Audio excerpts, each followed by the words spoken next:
ನಮ್ಮ ಜೊತೆಗೆ ಇದೀಗ ಹಿರಿಯ ಶಾಸಕರಾಗಿರ್ತಕ್ಕಂಥ ಬಂಗಾರಪೇಟೆ ನಾರಾಯಣಸ್ವಾಮಿ ಅವರು ಇದ್ದಾರೆ. ಅವ್ರನ್ನೂ ಸಹ ಮಾತಾಡಿಸ್ತೀನಿ. ಸರ್, ತಾವು ಸಚಿವ ಸ್ಥಾನದ ಆಕಾಂಕ್ಷಿಯಾಗಿದ್ರಿ.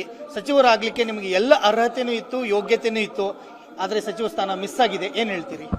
ಇದು ನಮಗೆ ನಮ್ಮ ಜಿಲ್ಲೆಯನ್ನ ಅಲ್ಲಿ ಹೆಚ್ಚಾಗಿ ಕೋಲಾರ ಜಿಲ್ಲೆಯಲ್ಲಿ ಪರಿಶಿಷ್ಟ ಜಾತಿ ಪರಿಶಿಷ್ಟ ಪಂಗಡ ಮೈನಾರಿಟಿ ಇರೋದ್ರಿಂದ ಎಲ್ಲೋ ಒಂದು ಕಡೆ ಹೈಕಮಾಂಡ್ಗೆ ಆ ಜಿಲ್ಲೆ ಅಂದ್ರೆ ಏನೋ ಒಂಥರ ಉದಾಸೀನ ಭಾವನೆ. ಅದು ಕೂಡ ಈ ಬಾರಿ ಅಂತೂ ಕೂಡ ನಾವೆಲ್ಲ ಒಗ್ಗಟ್ಟಾಗಿ ಮನವಿ ಮಾಡಿದ್ರು ಕೂಡ ಸರಾಸಗಟಾಗಿ ನಿರ್ಲಕ್ಷ್ಯ ಮಾಡಿರ್ತಕ್ಕಂಥದ್ದು ಇದು ಹೈಕಮಾಂಡ್ ದೌರ್ಬಲ್ಯ.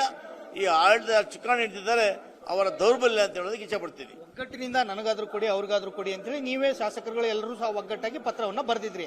ಆದ್ರೆ ನಿಮ್ಗೆಲ್ರಿಗೂ ಸಹ ತಪ್ಪಿಸ್ಲಿಕ್ಕೆ ಇದ್ರ ಹಿಂದೆ ಯಾರಾದ್ರೂ ಷಡ್ಯಂತ್ರ ಮಾಡಿದ್ರ ಅಂತ? ಇದು ಷಡ್ಯಂತ್ರ ಇದ್ದೇ ಇದೆ ಮೊದಲಿಂದ ಕೂಡ ಕೋಲಾರದಲ್ಲಿ ಬರೀ ಜನರ ಮತ ಬೇಕು, ಗೆದ್ಕೊಂಡು ಹೋಗ್ಬೇಕು ಕೆ ಎಚ್ ಮುನಿಯಪ್ಪನವರು. ಇವತ್ತು ಅವರವ್ರ ಗೆದ್ಕೊಂಡು ಹೋಗ್ಬೇಕಷ್ಟೇ. ಅದು ಬಿಟ್ರೆ ಕೋಲಾರ ಜಿಲ್ಲೆಯಲ್ಲಿ ಯಾವುದೇ ಕಾರಣ ಕೂಡ ಬಲಗೈ ಸಮುದಾಯ ಅಧಿಕಾರಕ್ಕೆ ಬರಬಾರದು ಅನ್ನೋ ಅಜೆಂಡಾ ಅವ್ರದ್ದು. ಅಜೆಂಡಾವನ್ನು ಯಾವತ್ತೂ ಪಾಲನೆ ಮಾಡೇ ಮಾಡ್ತಾರೆ ಅವರು. ತಾವೆಲ್ಲರೂ ಸಹ ಒಗ್ಗಟ್ಟಾಗಿ ಇವತ್ತು ಸಭೆಯನ್ನ ಮಾಡಿದ್ರಿ. ಸಭೆಯ ನಿರ್ಣಯದ ಮೂಲಕ ತಾವೇನಾದ್ರೂ ರಾಜೀನಾಮೆಯನ್ನ ಕೊಡ್ತೀರಾ ಅಥವಾ ಹೈಕಮಾಂಡ್ ನಾಯಕರುಗಳಿಗೆ ಏನಾದ್ರೂ ಮನವಿ ಮಾಡ್ಕೋತೀರಾ? ಸರ್, ನಾವು ಮನವಿ ಮಾಡೋದೇ ಇಲ್ಲ ಸರ್. ನಮ್ಮ ಒಗ್ಗಟ್ಟಿದೆ, ಅವರನ್ನ ಕರೆದು ನಮ್ಮ ಪರಿಹಾರ ಮಾಡಬೇಕು.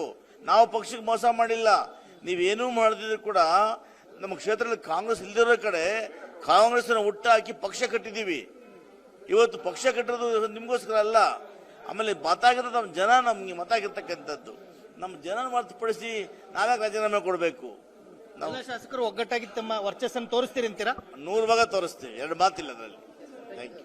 ಇದಿಷ್ಟು ನಾರಾಯಣಸ್ವಾಮಿ ಅವರ ಮಾತುಗಳು. ನಮಗೆ ಸಚಿವ ಸ್ಥಾನ ತಪ್ಪಲಿಕ್ಕೆ, ಕೋಲಾರ ಮತ್ತು ಚಿಕ್ಕಬಳ್ಳಾಪುರ ಕ್ಷೇತ್ರಕ್ಕೆ ಸಚಿವ ಸ್ಥಾನ ತಪ್ಪಲಿಕ್ಕೆ ಏನು ಮುನಿಯಪ್ಪ ಅವರು ಲಾಬಿಯನ್ನ ಮಾಡಿದ್ರು, ಷಡ್ಯಂತ್ರವನ್ನು ಮಾಡಿದ್ರು ಅನ್ನೋ ಒಂದು ಆರೋಪವನ್ನು ಮಾಡ್ತಾ ಇರುವಂತದ್ದು. ಕ್ಯಾಮರಾಮನ್ ಅಜಯ್ ಜೊತೆ ವೀರೇಶ್ ದಾನಿ, guarantee news, Bengaluru. Guarantee news, ಸುದ್ದಿ ಖಚಿತ, ನ್ಯಾಯ ನಿಶ್ಚಿತ.